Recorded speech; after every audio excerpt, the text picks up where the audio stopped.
Ryan Reynolds here from Mint Mobile. I don't know if you knew this, but anyone can get the same premium wireless for $15 a month plan that I've been enjoying. It's not just for celebrities. So do like I did and have one of your assistants switch you to Mint Mobile today.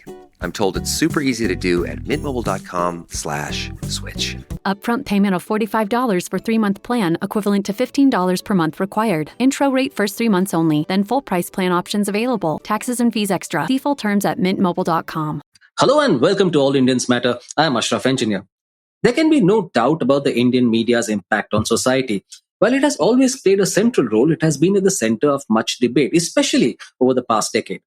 Not only have many media houses departed from their non-partisan roles to brazenly support the ruling dispensation, there have been many instances of lies peddled as news and journalists sounding dog whistles and pushing prejudice against minorities and critics of the government. The past decade has seen tectonic shifts in the media landscape itself, with COVID-19 adding to the disruption caused by digital media, and perhaps more importantly, the changing ownership of Indian media. The ownership of leading media networks has passed on to large conglomerates aligned with the government, raising further questions about their neutrality and their control of the national discourse. But let's step back a bit. While it's true that Hicky's Bengal Gazette, launched by James Augustus Hicky in 1780, was India's first printed newspaper, India has had sophisticated and widespread information and news systems for centuries. The evolution of Indian media, therefore, has its roots farther back in time than most believe.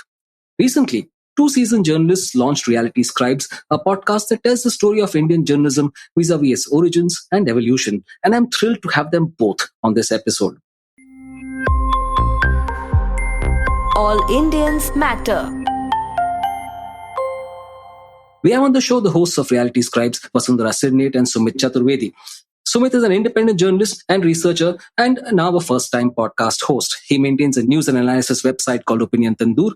Over the past decade, he has written for many print and online publications, including Economic and Political Weekly, India's Pen, The Wire, the Hindu Center for Politics and Public Policy, News Laundry, and First Post. He specializes in data journalism and right-to-information-based reporting and focuses mainly on policy analysis and implementation. Sumit, welcome. Thank you, Ashraf. So glad to be on All Indians Matter. Vasundhara is a political scientist and journalist. She was formerly the chief coordinator of research at the Hindu Center for Politics and Public Policy and a non-resident fellow with the Atlantic Council in Washington, D.C. She's also the creator of the India Violence Archive, a citizens' data initiative aimed at recording collective public violence in India. And it's her second time on the show. Vasundhara, welcome again. Thank you so much for having me back, Ashraf. So, you mentioned at the start of the first episode of Reality Scribes that every time a new medium is introduced, India laps it up, and that the definition of news itself has changed over time. What were the earliest mediums and what qualified as news then? Yeah, this is interesting because this was one of the first things that we learned in journalism studies when I started in college. And the first thing that we were taught was the etymology of the word journalism and how it derives from the Greek word acta diurna, which was basically a form of posting news on a public platform and then reading it out to the public. And from the word diurna, we derive the word journalism. And then it's basically about daily journaling or journaling of the daily events. And that's how journalism evolved. Speaking in the Indian context, we all know that we have a very rich tradition of oral history and oral journaling, basically oral daily record keeping.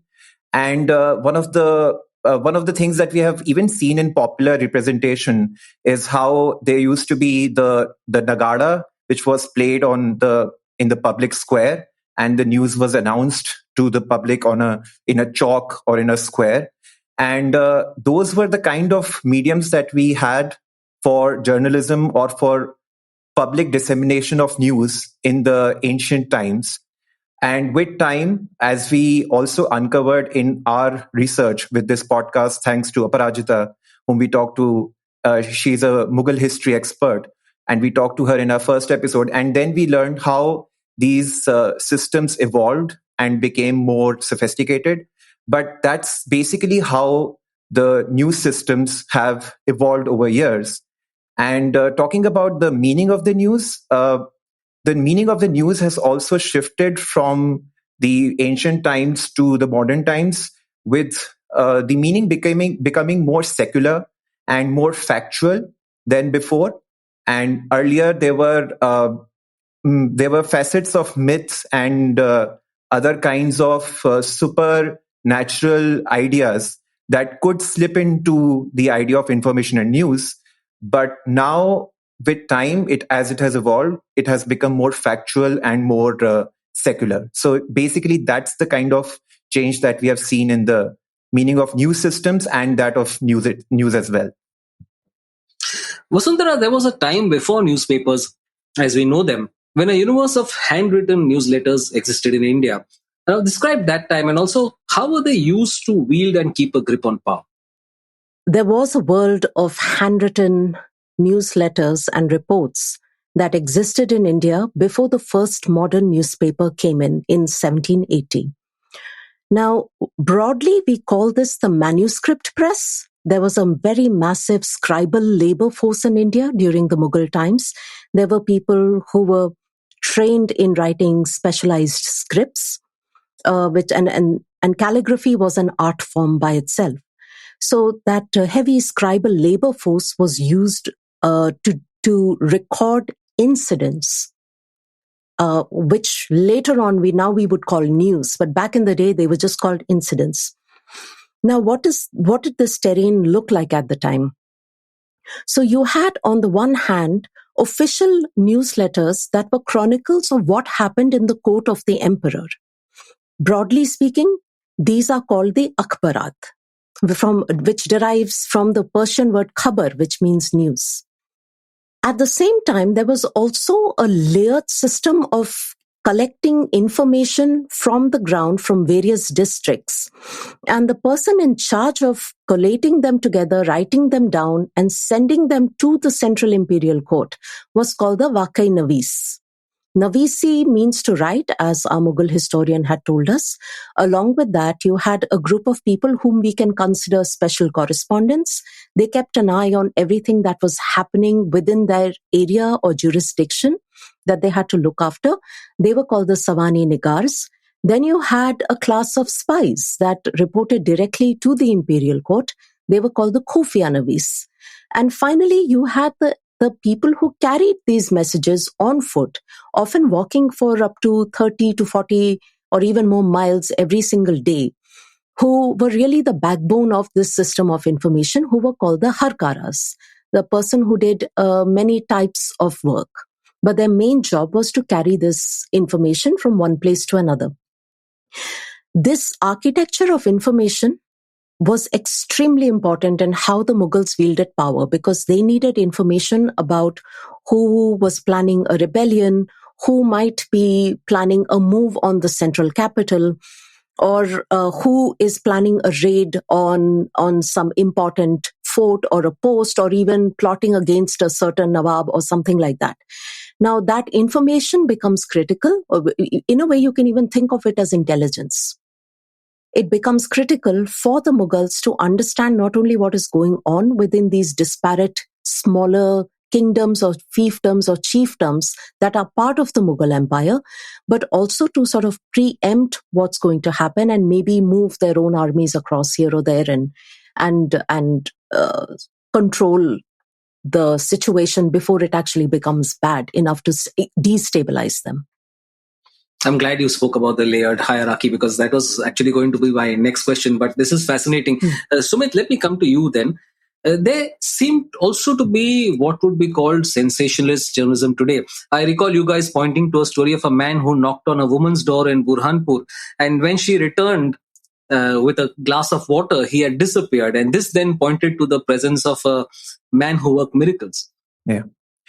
As I said in my last response, it was that the meaning of news was quite varied, and it had many facets. It had this mythical idea incorporated in the idea of news as well. So there was not a very clear demarcation between fact and fiction, myths and reality, and rumor mills, gossips, word of mouth was an important part of news dissemination, because we have to see that time quite differently from modern times, where print journalism is accessible to everyone, and news also flows from bottom to top.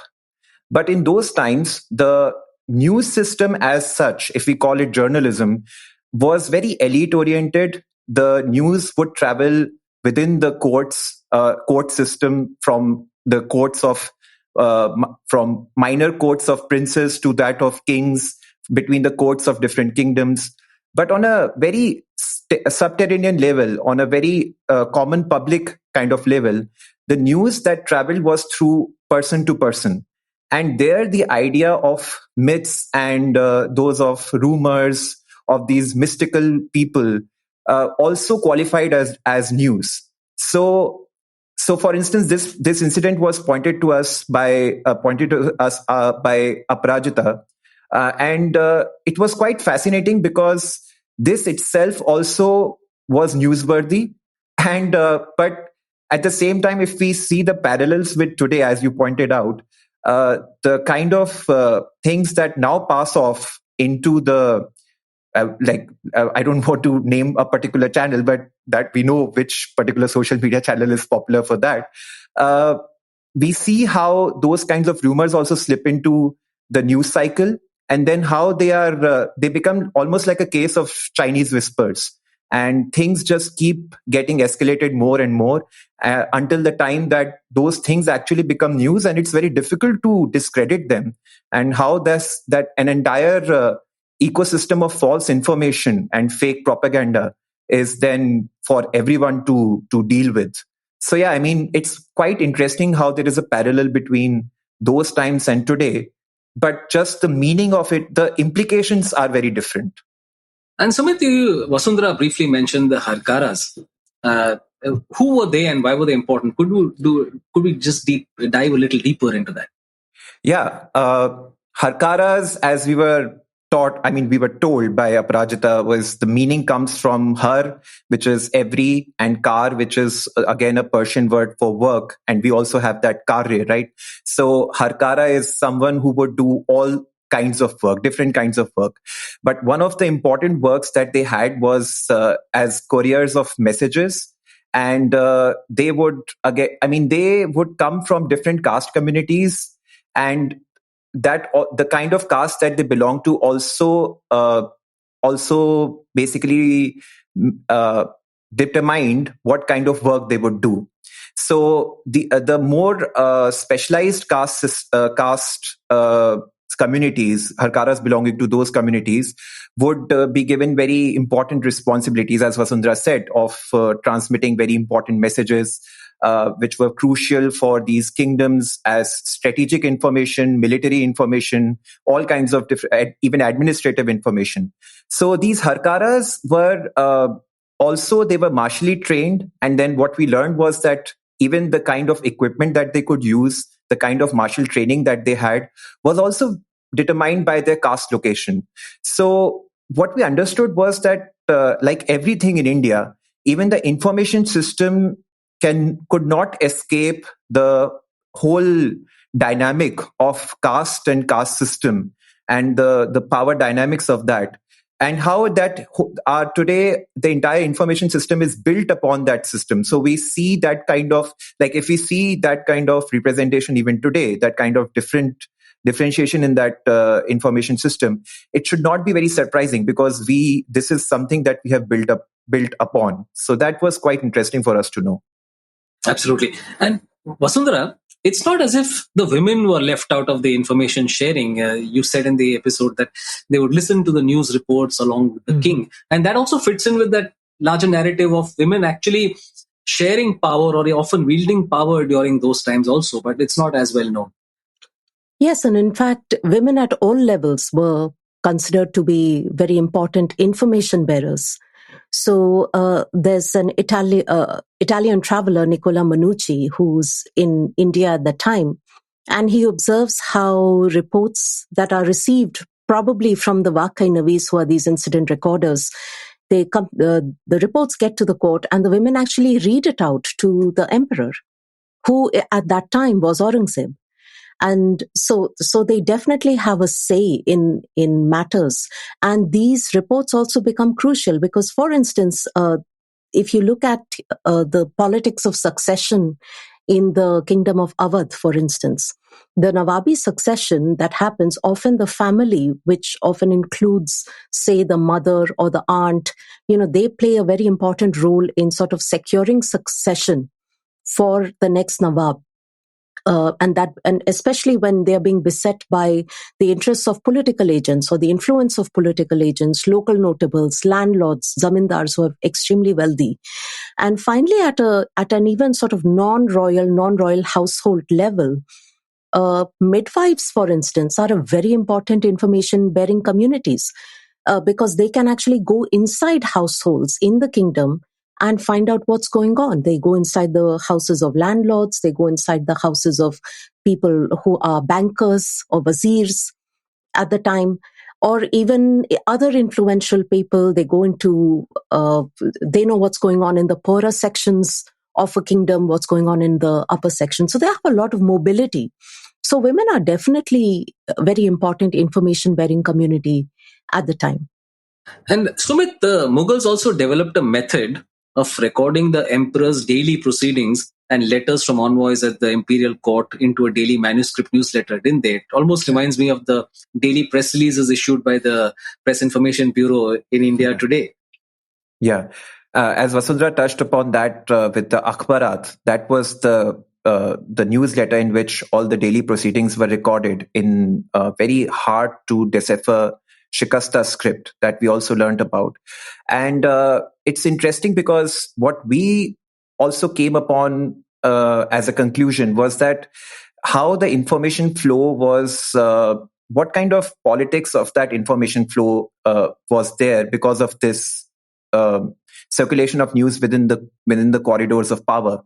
And this information was very elite oriented, as I already said. And basically what went from one kingdom to another or within the kingdom to, and how it filtered to the court, it was always information gathering within the court system and how it was circulated within the court system. So common people did not have access to that information as we can look at in the scenario of today. So there is a difference between akhbarat and akhbar. One could say that akhbarat was something which would be circulated within the court system. It was very, very elite oriented. The information flow was within the corridors of power.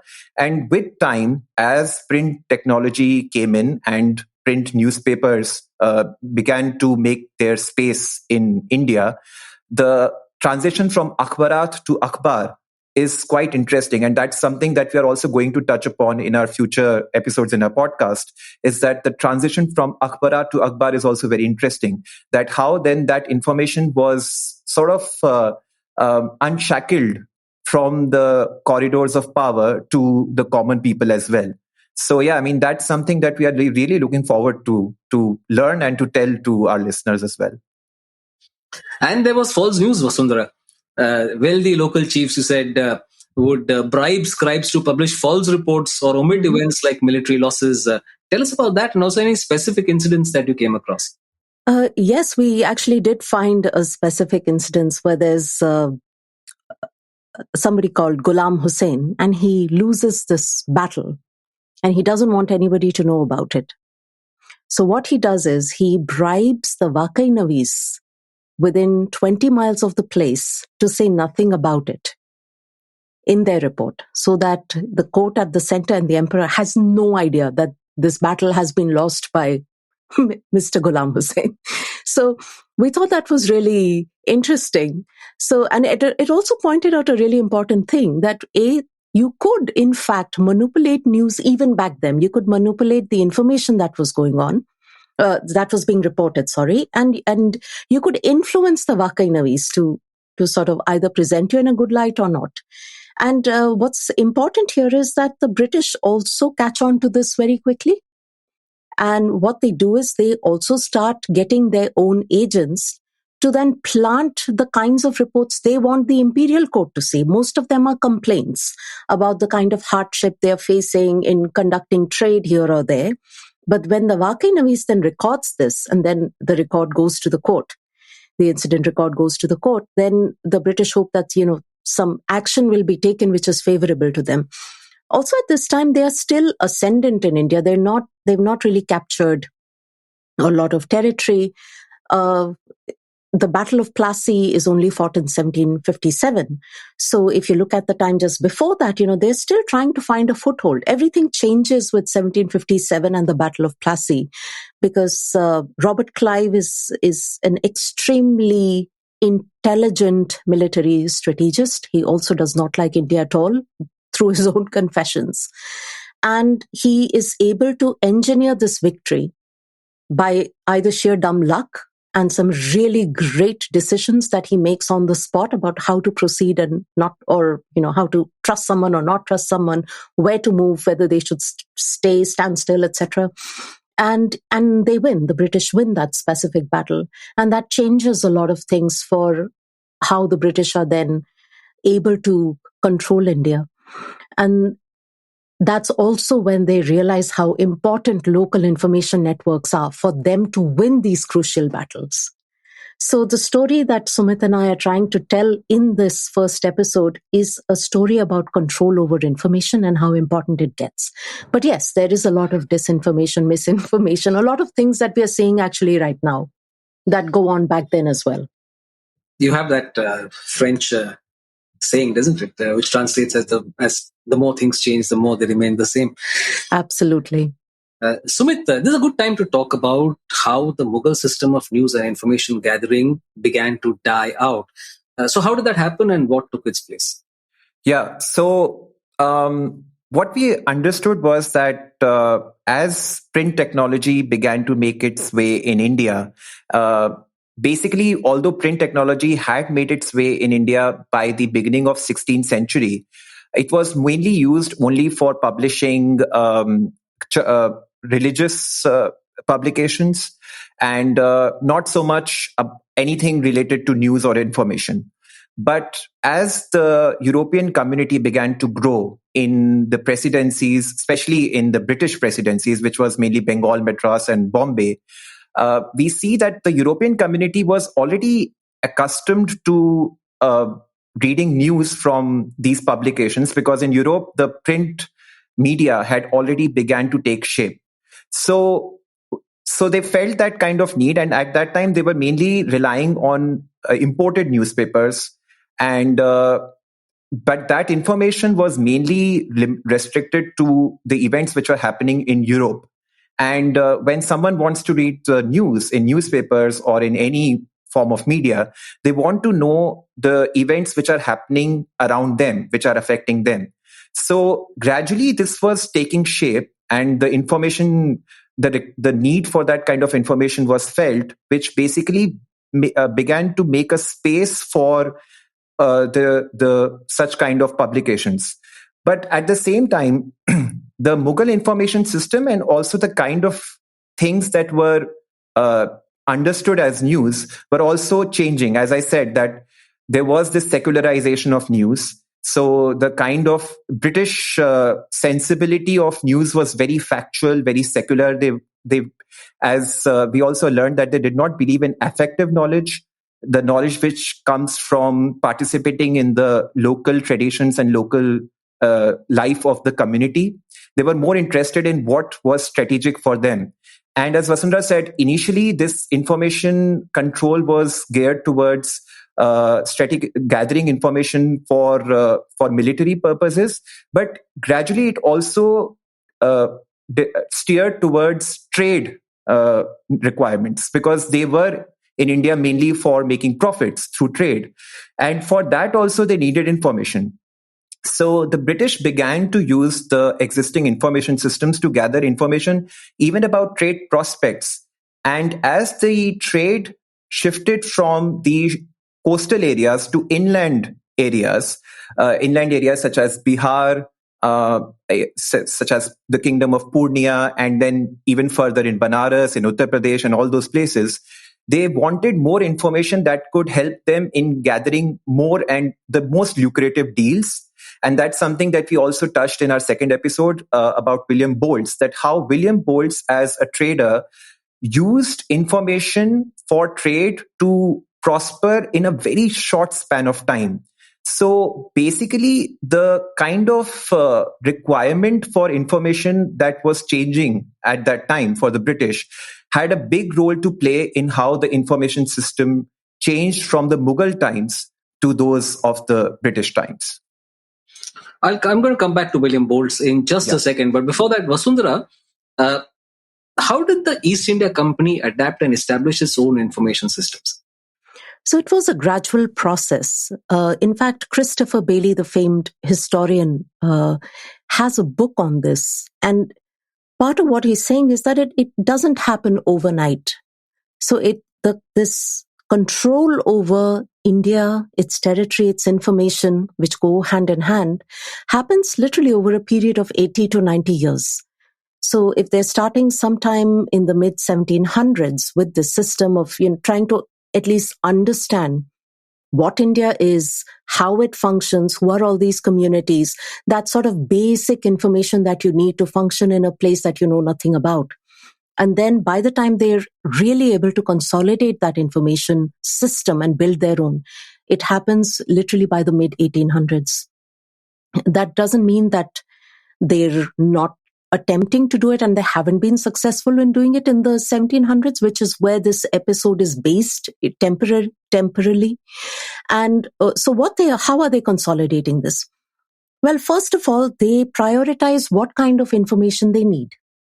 So as Sumit pointed out, and as we also point out in our episode, as does our Mughal history expert as well, Aparajita, so they really have no use for affective knowledge of India, which is the knowledge that you get when you're really embedded in a culture, when you try and understand why does this culture, why do all of these people do the things they do? What are these symbolic things? What are these cultural performances of kingship and, legitimizing the state and so on? They're not interested in that. They want information that helps them in 2 or 3 things. One is military affairs, the second is trade, and the third is control. And that is area domination. So it's over here that you can see how even today our understanding of what is news starts shifting right here. So from miracle men who are performing some amazing feats, which is important to how the Mughals see information, the British don't see that as having any relevance. They think this is a sign of how irrational Indians are. They have no need for the spiritual knowledge of the people that live here. And so they just keep focusing on strategy, on things that will enhance their trade prospects. Now, how do they do this?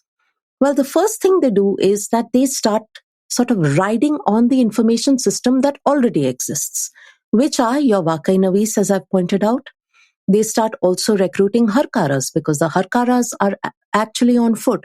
Now, they start incorporating the Harkaras into their military campaigns, which is also quite well documented. And what you see is that the Harkaras become scouts. So if there's a raiding party that's going, there's a army on the move, or the East India Company Army's battalion is going somewhere. So there are Harkaras that are walking ahead of it, scouting, trying to find where the enemy's lines are, and then coming back and reporting to the commander who's there in the field. So that is a second way in which they start doing this. And of course, they have agents as trade expands. So the East India Company has places where it can legitimately trade. But then it also has all of these people who are private traders. And what are private traders? They're kind of operating under the East India Company, but not really. They're kind of rogue traders who are actually going in places to trade where the East India Company may or may not have permissions to trade. Now, these guys are also bringing information back through this trade. They're talking to local merchants and so on. And in fact, there is an argument made by historians that these so-called off-the-book private traders are extremely important because this is also how the East India Company starts projecting power inland into places like Banaras, for instance, which is quite inland. It's not a port area or anything, right? So that's also what they start doing. And then finally, by the time we get to the 1800s, we've already got newspapers. So the newspapers, the people who are writing into the newspapers, which by this time also include some Anglo-Indians, that not only becomes a source of news, but it also becomes a way in which the East India Company government at the time can control the news that's going out, which is precisely where the conflict starts between the idea of the press and the first sort of company government state, if you can call it that, which exists at the time. So this is where the tension actually starts, because newspaper editors don't want to listen to them. Some of them don't. But there are quite a few others that function precisely like, say, the Godi media is functioning today. They're quite happy to echo the East India Company and what it wants. So that's a very short, I hope, a short answer to a very big question. Which I think is a good time to come back to William Boltz, because his story is inextricably linked to that of the East India Company. Sumit, why don't you tell us about that? So who was he and what role did he play in India's media story? Yeah, that was very interesting because we chanced upon William Boltz when we were researching, and he was just mentioned in the footnotes. But then as we read more and more about him, he was a very fascinating character on whom two kind of biographies have been written. So, and they are quite opposite to each other. And what's interesting about William Boltz is about this thing that Vasundhara was talking about, how traders were trading under the East India Company, and the same people who were employed by the East India Company were also carrying out their own private trades. So there was a lot of conflict between the traders themselves, between the company servants themselves, and the official hierarchy also came into play because the higher officials were impeding the trade of the lower officials, and the lower officials were resenting them for that. So William Boltz is a character who entered the company quite young, and he progressed through the ranks of the company very rapidly because of his ability to use information was the key to his rapid accession in the company ranks. And he came to India. He first of all learned Bengali, which was quite odd for the time because everyone at that time was learning the official kind of languages, the Persian, the Hindustani, and other languages. But he was learning Bengali, which was a local language, because he wanted to infiltrate the very ground level of traders and trading community and get to know what was sold where, what was the kind of best product from which places, and then get that information, get the best deals, secure the best deals, and then flourish his private trade. And as then Vasundhara said, that company then rode on the backs of such company servants into more and more inland areas. They were bringing information about these areas where there were lucrative deals. And then company was discovering these areas through them as well. So that's how information system was working in those times. And William Boltz is an interesting character because so initially when it was his rapid ascension, all the higher officials, he was the apple of their eyes because everyone wanted to partner with him, and they wanted part of his lucrative deals. But then when his trade interests began to clash with the higher officials, then there was this tension that began to emerge. And interestingly, William Boltz, who was a master of using information, then used the information that he had acquired from his experience in the company. He began to use that as a weapon against the very officials who he was so close to, who were so attracted towards him for his trade career. And that was the first time that the threat of a newspaper began to emerge. And what our speculation is that since he was a Dutchman and the newspaper culture had emerged from Netherlands through Dutch gazettes at the beginning of the 14th or 15th century, that is why we think that William Boltz had an idea of how newspapers can work in people's favor. And so he was the first one to basically sort of promise people that I am going to bring out a newspaper and expose the company because company is going after me. And that's when we realized that a newspaper movement was taking shape in late 18th century Bengal. Not only were people interested to know more about their local events and events around them, so that was one thing that the public was already taking shape. But at the same time, William Boltz realized that now I can use print as a medium to widely disseminate information and create a public opinion as well in the existing public. So his story is quite interesting. It's not the first newspaper, but at the first attempt at a newspaper. That's what we found very fascinating with him. Yeah, it is actually that story. And Vasundhara, now to another personality, James Augustus Hicky. What makes him a star, so to speak, in the Indian media story? Yeah, Sumit and I were both very drawn to James Augustus Hickey's story. In fact, we had a lot of trouble with William Bowles because you want to be sympathetic to the guy, but he's just nasty. So, at one point in the William Bowles story, his wife also runs away with somebody else. She elopes with another East India Company officer or something. So the guy, but he's just like, he's on steroids in India. He's just doing everything which is so deceitful, unscrupulous. It's very hard to have sympathy for him. Hickey's another case in point. His story is just tragic. And we've just released the 3rd episode on him. So he's from Ireland. We don't know which part of Ireland. It's not been confirmed. We went on this massive wild goose chase trying to figure out, where he's from. And I was looking at all these digitized archives in Ireland and Northern Ireland. They're actually trying to digitize all the old church registers. So that's very helpful. They're still digitizing it. So maybe 2 years down the line, I might actually have my answer. I don't know, but we shall see. He self-trains as a surgeon by reading a few books. Apparently it was that easy back then. Then he becomes a surgeon's mate on some ship, arrives in India. And this is one of the first interesting decisions he takes. He decides to live in Blacktown, which is a not so rich part of Calcutta at the time. It is a place where Europeans who don't have official licenses, most of them, to operate in India, who have arrived as tradespersons or other things, or just sort of, boarded a ship as something and then gotten themselves discharged, and they live here. They're trying to make their fortunes somehow. They're not from elite European society. They're from the margins of European society, now dwelling on the margins of European society again. In Bengal at the time, specifically in Calcutta. He tries to be a trader. He has a ship. The ship sinks. He loses a lot of money, goes into debt. The first time he goes to jail is as a debtor. Here's the thing, most of the time that James Augustus Hickey spends in India, a lot of it is in jail. The rest of it is in poverty. So that's why his story is very tragic. He really tries. And what's remarkable about him is that while he's in prison, he manages to build a printing press.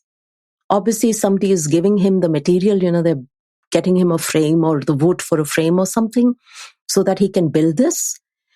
And he starts sort of just printing handbills or some regulations. He gets a contract at some point to print regulations for the company's army.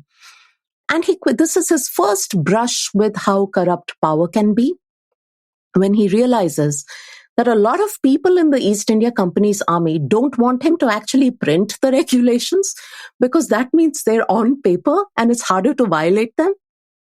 And they're benefiting from the fact that things are not properly codified.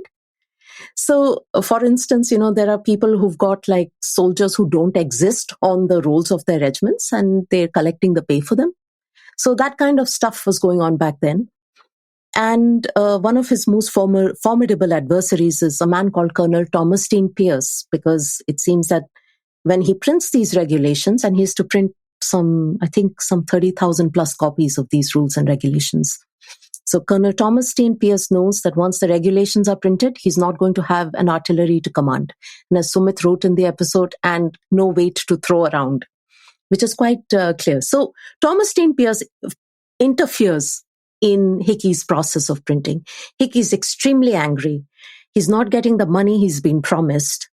And there's this financial anxiety which then says, okay, I'm going to show it to them, what I can do.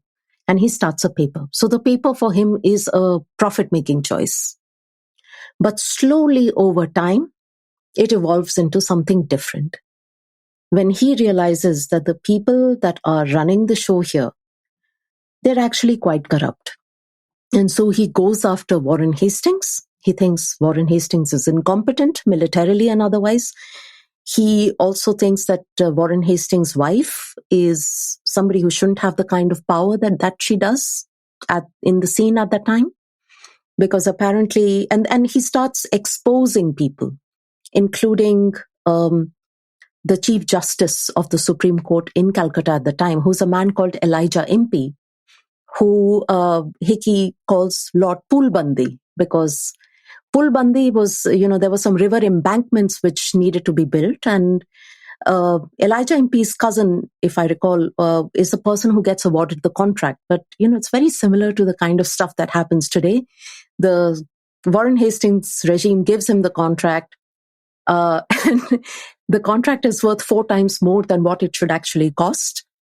So Hicky finds out that the Chief Justice is also taking a cut of all that money, that extra money that has gone to the contract. He finds somebody to tell him that.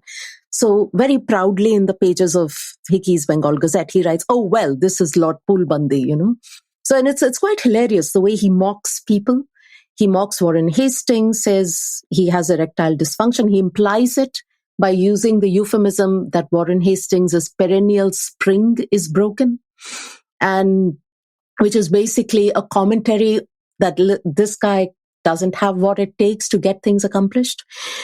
And then, but here's where the trouble starts. He also goes after the church. He goes after the missionary who is known to be corrupt, has indulged in tax evasion. And interestingly, the biographer of Hicky that we spoke to actually met a descendant of this specific missionary whose name is Kiernander. And the diaries of Kiernander and all show that he went through an extreme amount of trauma because of the stuff that James Augustus Hicky was printing about him.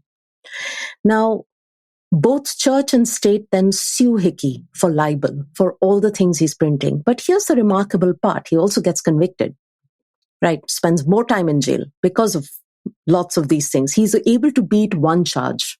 That's all, And he prints from prison. And he doesn't shut up. He just doesn't know how. He just won't do it. And it's incredible. There's a point during his trial, he fires his own lawyer and represents himself. But then the tragedy of this whole situation is that he does get out of prison at some point, can never build back the wealth, can never build it back. And then, he's also aging. And the saddest part of this thing, and I know that if anybody listens to our podcast, you'll obviously get the full story, is that he's trying to rebuild his trade by going to China. And he catches some sort of a disease and dies on the ship with nobody around him, with nobody from his family around him. And he's buried at sea. So this man that started India's first newspaper doesn't even have a grave. So that's a story. What a story. By the way, this whole Lord Poolbandi business reminds me that even today, the public works portfolio is among the most lucrative portfolios that you can have as a minister. True. And the same thing, the contracts are just given at exorbitant rates to friends and family, to the Nipo friends. What was that thing we said earlier? The more things change. Sumit, you mentioned that in 1981, historian Benedict Anderson, in his book Imagine Communities, wrote that the development of newspapers was essential for framing national consciousness. Now, while I think media still play that role, has the newspaper itself taken a backseat? Yeah. Benedict Anderson's Imagine Communities is one of my favorite books. I keep harping on about it. If Vasundhara can vouch for that. And because the book is so layered, it's about the idea of nationalism, about the formation of national consciousness. And it basically decodes the entire process of nationalism and nationalist imagination. But what I also liked about that book was how it delves deeper into various facets of our public life, like print, history, and how that contributes in shaping of national imagination. And he uses the example of both the newspaper and the novel. And he uses both of them to basically say that when people read through newspapers or read through novels, they basically build a collective consciousness through an associative process where they associate themselves with either the main character of a novel or certain characters of the novel who are basically traveling in a in a wide, empty, imagined space of nation or a national community, or they associate themselves with the events which are being reported in the newspaper. And what's interesting is that if a newspaper belongs to a certain geography, then you basically associate with the entire geography based on what's being reported in that newspaper. So you might be living in the state of Uttar Pradesh, and if you are reading something about Tamil Nadu, you still feel that you are connected to that state because it's being reported in your national newspaper. So that's how this is a very layman understanding of what I can basically say in so many words. But what I understood from that was that no matter what's the size of a community, newspapers do play that role. They basically bring together these disparate individuals who are living separately. And if they're consuming news, non-fiction about themselves, and so it helps them to imagine themselves as connected with each other. And that was what was happening in the late 18th century. As I said, that there was a European community building up and they wanted news from around themselves. And they basically felt connected with each other and they wanted a newspaper to represent that connection. So a community consciousness was building. And then as we then moved on in the 19th century, late 19th century, when the nationalist imagination was capturing the imagination of people, newspapers played a big role because the idea of India was also forming at that time. And then people living throughout the length and breadth of the country were consuming non-fiction news about different people and feeling connected with each other. So that was the basic role of newspaper as how Benedict Anderson would describe it. And coming to your point about are newspapers playing that role in today's time? Of course, newspapers have taken a backseat in a lot of countries because of the newer media emerging.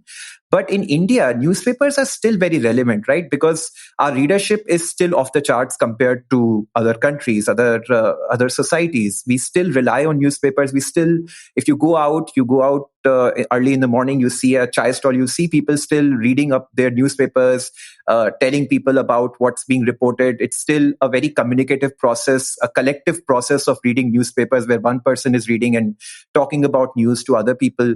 So newspapers still hold that position in the very far-flung areas in the nooks and corners of the country. But there are emerging forms of public imagination which are emerging. So one of the examples I would say would be social media, because social media, YouTube channels, many social media news channels, information channels are very locally based. They are very hyper-local in their coverage. And they're providing new avenues for this imagination. I mean, now someone living in a very small suburb of a particular city would also be covering news from around him or her and presenting it to his or her viewers. And that community will be very dedicated to that person because they want to know what's happening. And often people come to know about what's happening very close to them through YouTube or through other social media news channels. So there is another form of public consciousness, public imagination, which is emerging through the online medium. Would it be able to match the kind of scale that newspapers still command, the kind of imagination that they command? I don't know. But there will be this kind of, it will be interesting to see how both of them compare to each other in the next even decade or so, because it's quite rapid in its escalation. What's your prediction? Do you think they will continue to be relevant a decade from now? I think print also holds a kind of a very sacrosanct feeling, because print is something very official. As Vasundhara said, that the British officials of the time of the army of the late 18th century were afraid of things coming into print, because print somehow gives that feeling of that this is very official. And this very interesting aspect, I was listening to John Oliver, his daily commentary show, and he was talking about how now in WhatsApp, when people send messages to each other and when they are communicating false information or fake news, even the kind of design for that news in their posts is very important. So if they use certain fonts, if they use a particular design, it looks very official. So print, even in the online form, has that kind of power because it controls that authority, that legitimacy in the narrative. And anything which is in print is to be believed, but it depends how it is presented. So print will still hold sway, but as we can see, its forms are changing. Apps are coming in, even for public, very popular newspapers. Their apps are now coming into the market. So I think newspapers will have a tough time, but for the next decade, they will hold their own. That at least I can expect from seeing what I've seen on the ground, roaming around in the cities and towns. Now, William Boltz, he was an individual, but he managed to speak truth to power, although there was a selfish motive, as we've discussed. However, even large media organizations with vast resources are unable to do that today, speak truth to power. Where did the Indian media story go wrong? And why don't both of you weigh in on this? Yeah, Vasundhara, please, if you can. Oh, do you want me to go first? Yeah. All right. So I think, Ashraf, we may have even talked about this the last time I was on your show. And if I recall, I said something about, of course, the fact that, there's a lot of pressure on media organizations. There's also a lot of corporatization of this as business and not something that's only in the public interest, which is what newspapers were supposed to be back in the day. But I also recall I would have pointed out that this isn't a new story. So where it starts going wrong, at least in the Indian case, is, how the media actually was born. At least if you look in the post-independence scenario, a lot of the agencies that get set up for collecting news, like ANI, for instance, are set up with the cooperation of the government at the time. So in a way, they report the government's version of the truth, as an article, as a story in Caravan had once suggested. Even as of yesterday and today, some of the breaking news that we're getting is from ANI, for instance. How do they have that level of access so quickly to actually present very serious, groundbreaking news that is happening right now in the aftermath of Operation Sindoor? They're the first ones to sort of be there and tell us that this is what's happening, get the statements and so on. So I think if we want to start analyzing as to where things have gone wrong, first of all, I think we should also think about why do we think things have gone wrong? That's because all of us, I think we are all agreed that, journalism and this profession is supposed to stand for something, which is also partially why Sumit and I are telling the story of the first journalists in India to operate in a certain way. Because there were also, like I pointed out, a lot of Godi media style journalists, even back in the day, in the late 1700s, in the 1800s, who were quite happy doing whatever the East India Company government wanted them to do. So is it possible that speaking truth to power is an aberration and not the norm? Over time, we have come to believe it is the norm. Right. And I believe that, Sumit believes that, I'm sure you believe that. And I know hundreds and hundreds of colleagues in this profession who also believe that. And sometimes I can't help but think that if you look at the Indian media story post 1947, is speaking truth to power maybe an aberration? And I don't know the answer to this. I'm just throwing this out there for everybody to talk about. But so maybe that's one part where it starts going wrong, is that there is this sort of connection between the press and the state, and it's already been there. If you look at national security beats, for instance, if somebody reports something which is not favorable to the government's perspective or point of view, it's very likely they're going to lose access to their sources. They're not going to get the next story. Then how can they cover national security? So that's one. There's gatekeeping. Then there's the corporate side of things. I think what's happened with the technology that has come in since the 2000s, digital technology, social media, all of this stuff, multiple 24-hour news channels, that puts the news business in a bit of a trap. The thing is that you can't cater to all of your audiences. So what do? You silo them out. So you have an audience that wants to hear a right-wing perspective, like, say, Fox News in the US. You have an audience that's more centrist. Then you also then trot out something that appeals to people who are left liberal. And it is entirely possible, as we have seen, that there is one parent company that owns 3 news channels that do 3 different things. So in that way, you're siloing out the news. And what this is doing is that it's creating these sort of audiences, which, how should I say, you're basically doing some sort of confirmation bias that your audience already has. You're just reporting stuff that confirms things that they already believe. And it's very unlikely. So I don't watch Fox News, for instance. A lot of people are like that. But that is now a very standard business model, as even Matt Taibbi has pointed out in his rather good book called Hate Incorporated. So I think I'll stop here because I also want Sumit to weigh in. But those are a couple of things that I think about. Yeah, to add to what Vasundhara is saying, and we were also pondering about it a few days ago, and we were thinking that, the odds are always stacked against the journalism community, those who want to do honest journalism, right? Because what we learned was that when Hicky was going against the East India Company, they basically stopped him or prevented him from sending his newspaper out through the postal service. And that was the main carrier of news papers at that time.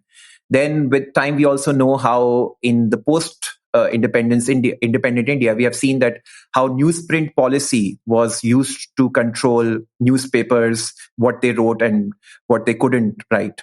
Then as we went into the television broadcast era, we saw that how controlling of the air, the entire infrastructure, air infrastructure, airing of the channels over cable and over dish channels. That also the government and the people in power have the control over. And at the same time, they also have the control of the power of law. So there are 2 types of controls that they exhibit: the control over technology of dissemination and the control over the legal framework. So the odds are always stacked against anyone who would then want to speak against the people in power. So therefore, the idea of controlling media and media then towing the line of the people in power is something which is inbuilt within the story of journalism right from its inception. And then it manifests itself, it exhibits itself in different ways.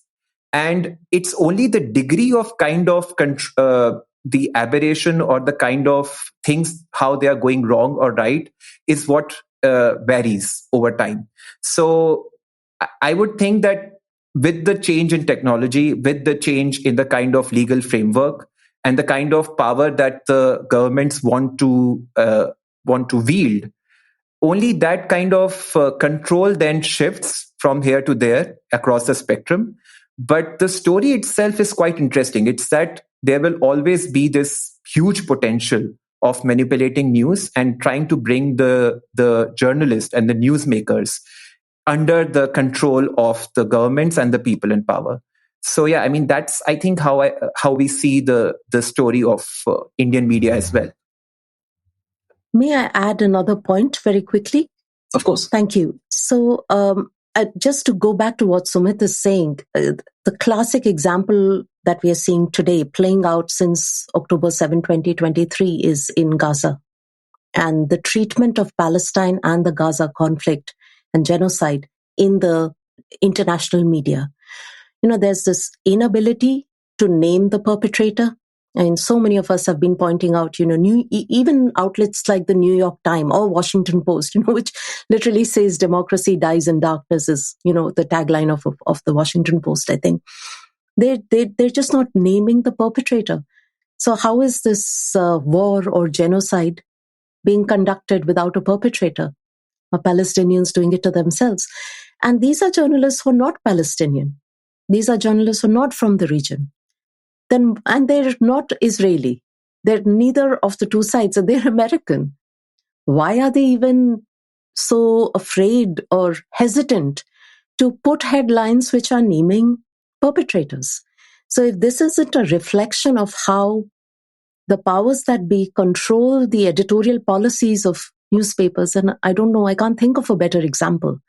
It's mind-boggling. And what has happened in this process is that when you downplay a crime, against humanity at this scale, then your profession, in this case, the profession of journalism, it becomes a handmaiden to a genocide.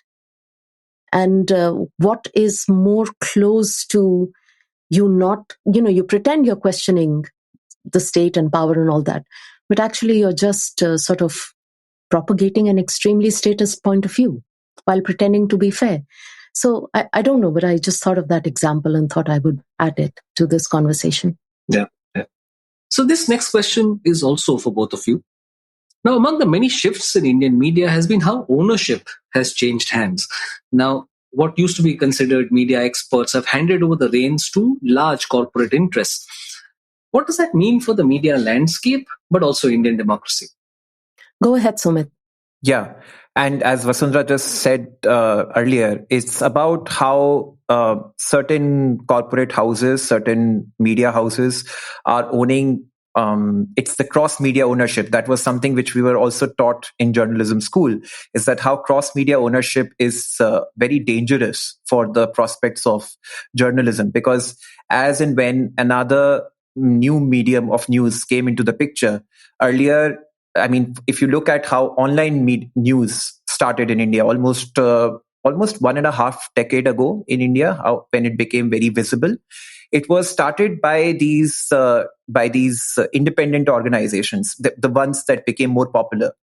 But with time, and which is funny because I remember when I was just out of college and I was applying for jobs, I went for this job interview in a major news media house, which was starting its own online news, or it was basically running, and they were looking for copy editors. And I went there and met a guy who was the editor at the time, and he told me that the kind of education that you have might not qualify for this because you only have to copy and paste news from our main channels onto the website. So that was the picture of the big corporate houses and how they used to run their online websites almost 20 years back. But now look at the change in these past 2 decades. They have realized the importance of the online media through the power or through the kind of assertions that these independent news media have made through their online websites. And they have created their own online news ecosystem where now they have dedicated journalists for online websites. Some of them have even acquired some of the so-called independent news media as well. And now they are controlling those websites. So now they have the control of narrative across platforms. They have the control of narrative on the news channels and the newspapers, and now also on the news websites. So the media ownership, the cross-media ownership, is a very dangerous prospect because it basically stifles the opportunities for independent news and independent voices to emerge. And that's something which I think I would flag as the biggest red flag for the media ownership scenario in the present times. And as Vasundhara said, the same organization will have one website that caters to a certain ideological bent, and the same organization would also cater to a completely different ideological bent on the other end of the spectrum. So basically, you monopolize the spectrum of voices, spectrum of information, and then you basically use it for your own ends. And I have seen very prominent websites pivot gradually from the kind of work that they were doing, very independent, very matter of the fact, very informational, very factual. And then now they have gradually shifted to very biased opinions, peddling them as news. So that's something that I'm very concerned about in terms of media ownership scenario. I'll add another angle to this as well. And we do need to be concerned about who owns the media. And part of it is because as long as you have big capitalist interests taking control of media organizations, what you're also then producing is a journalism landscape which will not then report on the abuse of society, the abuse of people in local areas, will not report on development projects that may be harming local people. And we do know that in a lot of places, especially in India as well, say, for instance, there's a particular group that took control of NDTV, for instance, recently. And you can totally see that there's been a shift in the kind of reportage that gets put out. Similarly, what you also see across a lot of platforms, the bigger platforms, is not a lot of rural reporting. You don't see a lot of reporting on, say, the Great Nicobar project of development or the Hasteo mining issue in Chhattisgarh. And all these reports are coming from smaller independent platforms that actually do not even have the kind of resources like the big platforms and mainstream media do. In fact, quality rural reporting has been an issue with the mainstream media for decades. Forever. I mean, at one point, I think Times of India had a rural correspondent whose name was P. Sainath, and then he went to the Hindu, and now even he's doing his own thing and doing a brilliant job of it. But that is the only time I remember at least dedicated coverage of rural issues. And then, if it hadn't been for him, we would not even have known that Maharashtra was having farmer suicides, was the site for this big pattern of farmer suicides. If it wasn't for the work of P. Sainath, so much respect for him. But the casualty of this is of big corporations owning big media organizations is that, big corporations have diversified interests. And often they don't want their media interest to be reporting on what the other parts of their company are doing. And if you can see, we are seeing something like this in the US as well with Jeff Bezos, who owns the Washington Post. And that's a platform, full disclosure, I've written for once, an op-ed back in the day in 2019. And as soon as Donald Trump comes to power this time, and, Jeff Bezos is literally saying that, we're going to play nice. The Washington Post is going to play nice, and the editor resigns. And he says he doesn't understand the sort of, I think the term used was anticipatory capitulation of Jeff Bezos to Donald Trump before the man had even taken office. And of course, then he's sitting at the inauguration. So going back to old political science theory, since I'm also a political scientist, you have a lot of hand-holding between the state, between capital, between, they're friends. They're going to watch out for each other's interests. And so if you've got capitalists owning media organizations, what does that do to fair reporting for the rest of society that dwell on the margins especially? Absolutely. And I think for the first time, the Washington Post also refused to endorse a candidate in the presidential election. But before, Sumit, I come to you, I also, since you mentioned P. Sainath, Vasundhara, if any listeners are interested, his organization is called the People's Archive of Rural India, or the PARI Network. And I think you can access it online at ruralindiaonline.org. If anybody wants to check it out, you should do that. Sumit, we know from history and your podcast that news and information systems have always been used or controlled by the powerful. And we spoke about that in the last question also. Many would argue that that is exactly what is happening today. So how is it so different? And how would you respond to such an argument? Yeah, I mean, that makes sense to an extent because, as I said, that it's like an inbuilt logic of news and information system that because it very much depends on the technologies, the prevalent technologies of times. So whoever has the control over that technology, be it the manual technology of transmitting news from the British Times so that you could control postal service, or then there was newsprint, or there was the airwaves and all those things. So that is something which is inbuilt. And at the same time, you also have the control over the legitimacy of law, right? So you have the legal framework in your favor, and you can basically censor anyone through different kinds of legal implements. You can go after the finances, you can go after the national security interests. There are so many logics which can be mobilized to censor any news organization, which we are also seeing in the present times. What has changed, I think, is that the one that was during the 18th century, the late 18th century that we are telling the story about, at that time, the state was in its infancy, the kind of state, the modern state that we see now. So it was the inception stage for that modern state. And I think Dr. Ritika Prasad, whom we have talked to in our podcast, in our future episodes, also is basically focused on this argument, the tension between the state and the media. So what I understand is that the state was in infancy. The modern state system was in its infancy at that time. It was not as sophisticated. It was not as well organized. Especially at that time, the East India Company did not have the kind of legal legitimacy as it later had when the crown officially took over. So at that time, they had to ratify all their decisions they had to get them ratified from the British government. And so there was that back and forth. And so they had to justify their actions. As and when the state became more consolidated, it became more in charge of itself. It acquired the power and also the legitimacy to wield it. This kind of the power to control information and media became more and more sophisticated, and so it became more absolute. So with time, modern nation state always has that kind of, this is something that Max Weber has talked about, that modern nation state is the one that would deliver the maximum benefits to the public. But at the same time, it also acquires that kind of legitimacy and power with itself.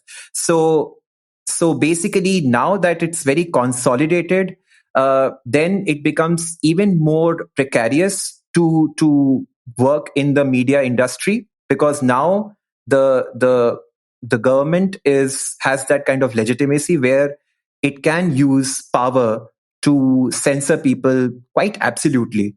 So yeah, I mean, that's the difference that one would see from late 18th century to now. Vasundhara, do you believe that the current problems with the Indian media represent a phase, or is it something more permanent? I think it's a pattern. I definitely don't think it's a phase. I think we've gotten here through a lot of developments that have taken place, not only in the technologies used to do journalism, for instance. But for instance, if you look back in the day, the podcast is actually pointing out to a lot of these problems. There is a problem of fake news, for instance, as we talk about in one of our episodes, where one of the editors, who's also another Irishman called William Twain, he actually reports that Lord Cornwallis has died fighting with Tipu Sultan in Bangalore. But Lord Cornwallis, who's the Governor General at the time, he's very much alive. And so, you have things like that. For instance, the problem of fake news. It's existed back then. It's existed post-independence. Some newspapers correct it, some don't. Now there's a lot more of it.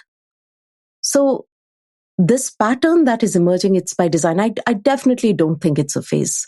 And that's just to give you a small example. I also think that we're at a stage where we need to start identifying the patterns that are emerging and see where this is going to go in the next decade or the next 20 years.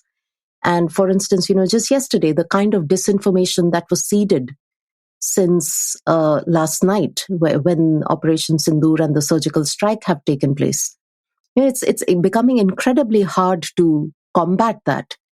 It's being done, but it's becoming incredibly tough to do it, because now you have AI as well in the mix. And I don't know where the influence of, say, the newer technologies which are coming up are going to go in the future. I have no idea, because it's still an emerging scene. But you also have the President of the United States, for instance, sharing AI-generated images of himself sitting in Gaza like it's some Club Med or Hard Rock Hotel or something like that. I mean, and a lot of people, unfortunately, say from my parents' generation, they may see something like that and think it's real.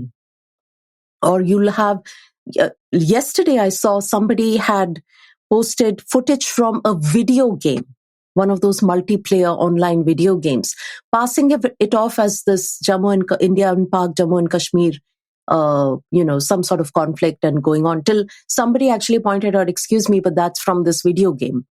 So I really don't know what's going on. But what has happened with social media, for instance, is that there's been almost weirdly this democratization of the method in which disinformation can go out to the people. Initially, if it happened from, say, a government briefing agency. It happened through a press conference, or it happened through some coordinated campaign in newspapers, and I'm talking about, say, 60s or 70s, for instance, where certain types of reports are being printed everywhere. Same information is being given out. But now anybody can do it. And I think that's extremely dangerous. So the technology has enabled this to become a pattern. I think these newer technologies, the technologies are evolving faster than we can blink now. And what it's being used for is, the optics and the methods in which these things are being used is changing dramatically. So I don't really know what's going to happen, but I wouldn't say it's just a phase. I think we're at the start of something else. So here's the next question again for both of you. How should the people deal with this? And also, what do you think are the solutions? Well, I have a one-line answer. Yeah, please go ahead. Turn the television off. But it's not just television, right? We just spoke about our social media and digital platforms. Yeah, Donald Trump seems to think he can be Pope. He just shared one AI generated. That's true. No, I mean, we were discussing that, and I think what's interesting is that even the story of the inception of modern journalism in India is about people fighting against the powerful people. So William Bowles was a self-interested person, but when he tried to bring out a newspaper, they completely crushed him, deported him. But he still brought out a huge publication in England exposing the corruption of the company, and it became a huge bestseller. And the company got into into a lot of trouble because of that publication. Then we saw it with Hicky. Hicky brought out the first newspaper. He was crushed. But he did not, he never just completely buckled under the pressure. He just kept at it. And then there were many other examples. We will cover many other people in this season itself. William Duane, James Hill Buckingham. There is another person, Charles McLean, that will figure in one of the future episodes. And all of these people refused to bow down to the pressure. And so what we understand is that journalism is always an act of courage, because you are basically because narrative holds power.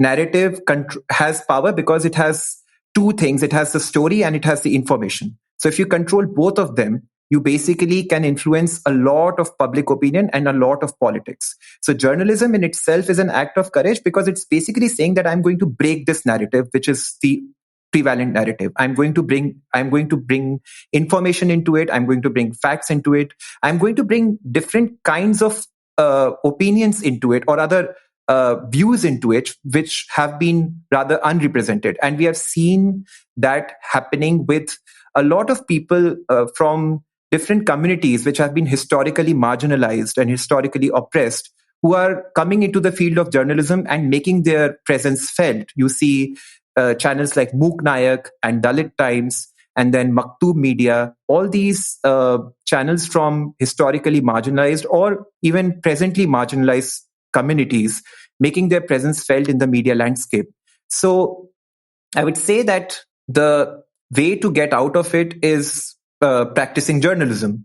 And as more people are coming into the journalism field, and not just professional journalists, but also layman people or common people, citizen journalists, taking up their mics, taking up their cameras, taking up their laptops, and starting their own blogs, websites, vlogs, all those things. I think that's the way how this hegemony can be broken. The hegemony which has been established by legacy media in cahoots with the people, with the powerful people.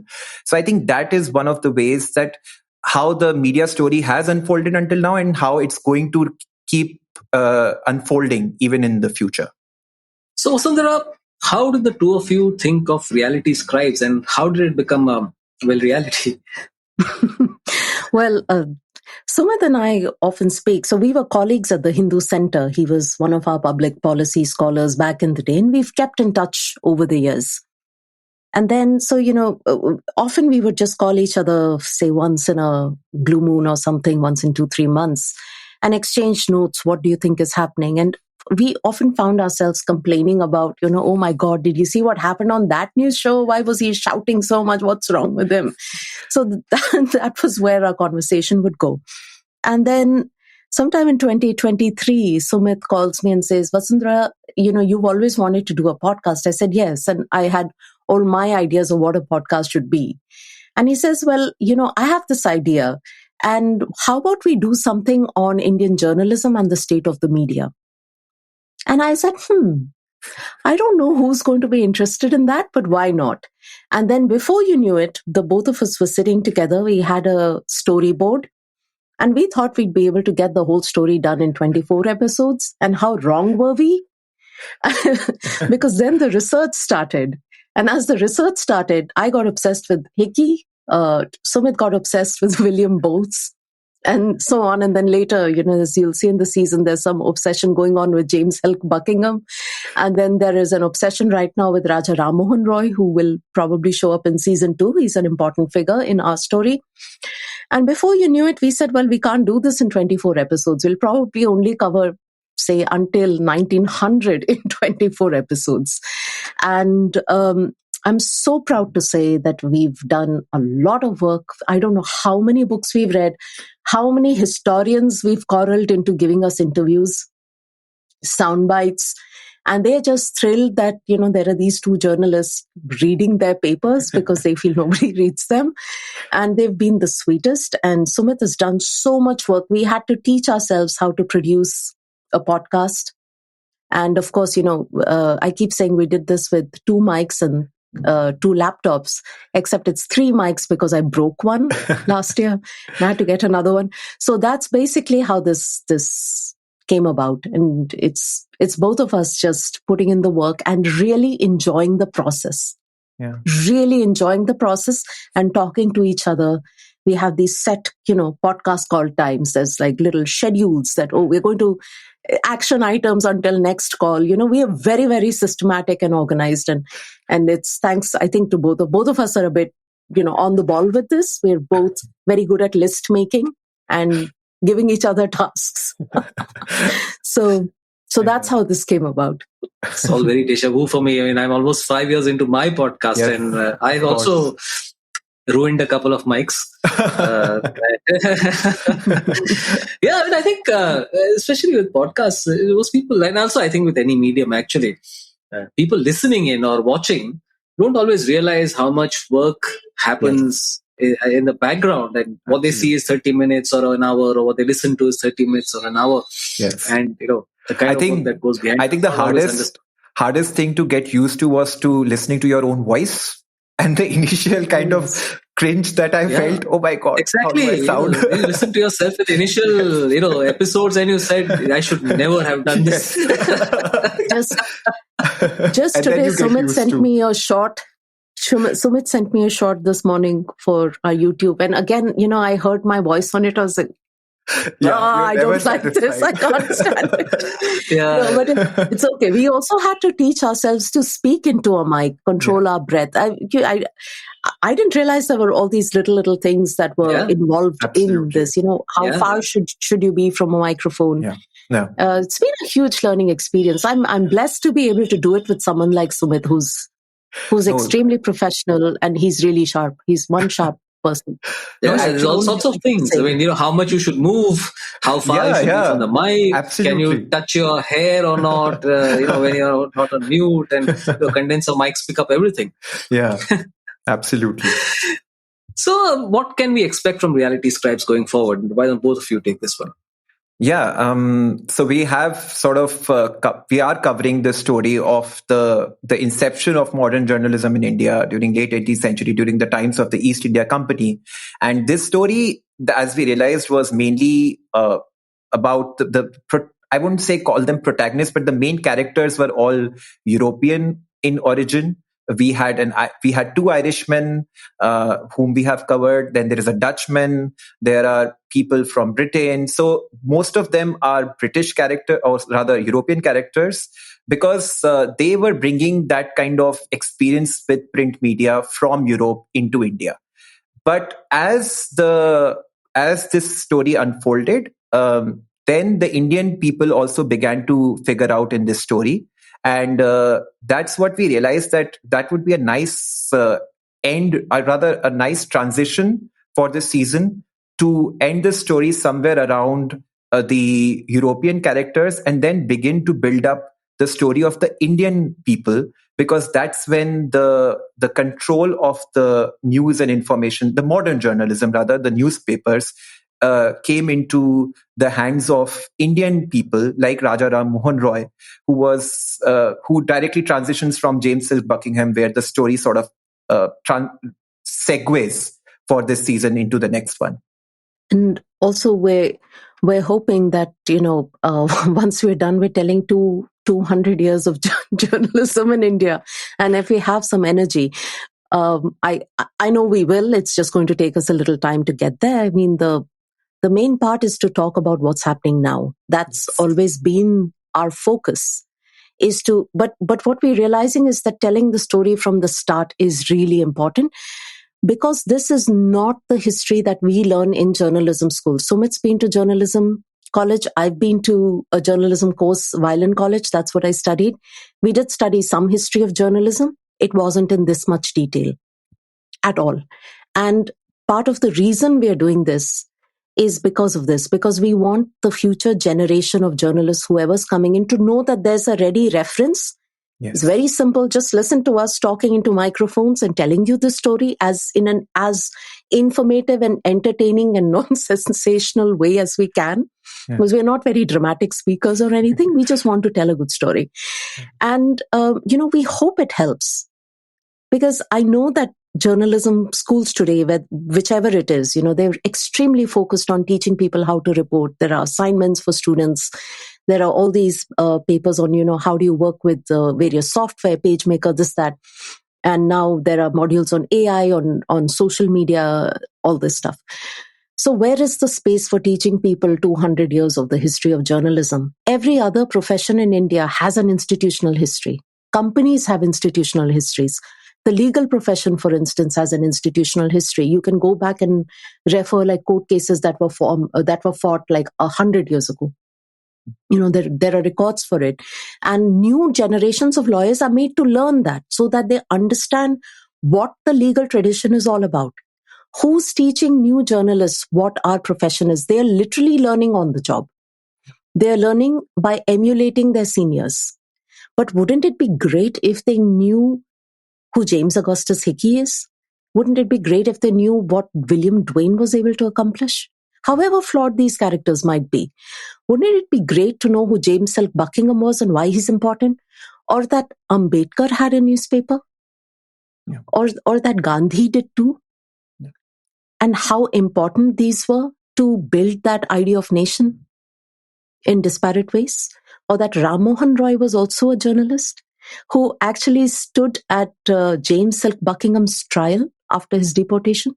Not a trial, wasn't a trial. It was a court hearing about should new press regulations be put in place by the East India Company.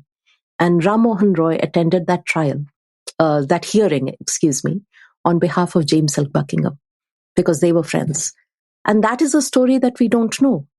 And so and this is where it's important to us to tell the story, to kind of compress it in a nutshell, make it available publicly, and hope that people hear it. And we are so encouraged by the numbers that we are seeing. For instance, on YouTube, I think the William Bowles episode, which both Sumit and I thought nobody would listen to, it's crossed 800 views, and we're so thrilled. Yeah. We're absolutely thrilled by it. That means so much to us. And also, as to add to what Vasundhara said, besides the institutional history, we also wanted the public of India, because our public is very attuned to the news and media landscape and news scene. Everyone is into getting to know more about news, the latest news, the breaking news, the information. And we wanted to present them with the story of journalism so that they understand what is the larger significance of this profession, or rather this industry that they are so interested and invested in.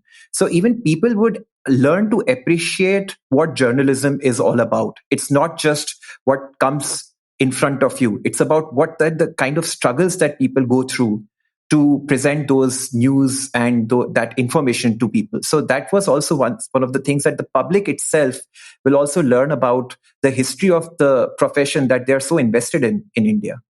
Absolutely. And Vasundhara, to your point about will you have the energy or not, I can tell you from experience that it's something that's very difficult to give up also.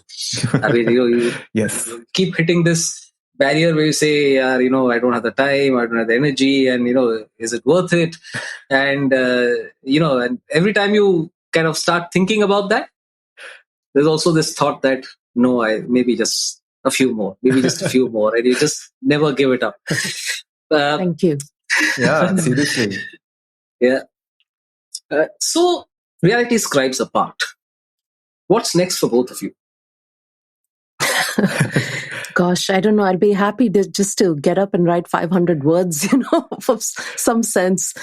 It's building Reality Scribes forward and also trying to plan what we can do next, taking this media story forward and developing critical commentary on the media landscape. I think that's important to both of us. Yeah, absolutely. So here's a question I ask all my guests at the end of the show. Why do you do this work? Sumit, go first. Yeah, I mean, speaking for the profession of journalism that I took up was because I was always interested in politics, but I was also interested in storytelling. So it was the perfect combination of both. You can basically talk about politics by telling other people through journalism. It's the best way that you can do that. And speaking about the podcast, it's basically very meta that now we are telling the story of the storytelling itself. So I guess I'm very interested in telling stories. Like I love to yap, but this gives me a very structured way to yap, a very narrativized way to yap, and I love to tell stories. So I guess that's my reason for doing all the kind of work that I'm doing, basically. In my case, as you already know, Ashraf, I run India Violence Archive, which is a project where I look at incidents of collective civilian extrajudicial violence in India, what we better understand as lynching and other crimes which are being committed against citizens. And when I got into this podcast thing with Sumit, it started off as a nice break from the other project because that one could be very emotionally taxing and draining. But the more I think about it, the reason I write, the reason I wanted to be a print journalist and not any other kind of journalist is because I just love to write. It's what I think I do best. It's, I can't do anything else as good as this. So I thought, I've been writing since I was 12 years old. So, and I truly love it. I truly love it. I think I'm the happiest when I'm on assignment, and I'm the happiest when I'm, poking my nose into some data that nobody's seen a pattern in. And I'm happiest when I'm compiling all kinds of disparate information. It makes me feel as if this matters, and it's part of what I think is probably something I leave behind is a lot of writing. And now there's this podcast, and this podcast it's storytelling. There's a lot of dramatization. I'm very proud to say I wrote some of it. Some of the more dramatic elements of William Bolt's hammering a notice into Governor Harry Verrill's house. And we have to dramatize it to tell a good story. So, I mean, we're very factual when we do the dramatization, but we sort of do add that little Bollywood flavor, just a little bit to make it dramatic. But the incidents we are saying have actually happened. They happened in reality. So it's just great to be able to tell stories. And yes, it was in print, and now we're writing these episodes and we get to podcast it. So we're changing the format of our storytelling a little bit. And Sumit's a great storyteller as well. If you've seen any of his work, he's also very data oriented. He'll never say, but a lot of his work is based on RTI. He's a master at filing RTIs and writing stories based on the information he gets. He's too humble. But so I think we're both very like-minded in that sense. Vasundhara and Sumit, I can't thank you enough for making the time for this episode. Thank you so much. Thank you so much. It was just such a pleasure to have this conversation. It's always a pleasure to hear from you, to talk to you, and thank you. I remember the first time I came on your podcast, I was so nervous. I wanted to give the best answers, like in school, give the most correct answers to please the class teacher or something. But I'm much more comfortable this time, and thank you so much. You've been absolutely wonderful. All Indians matter.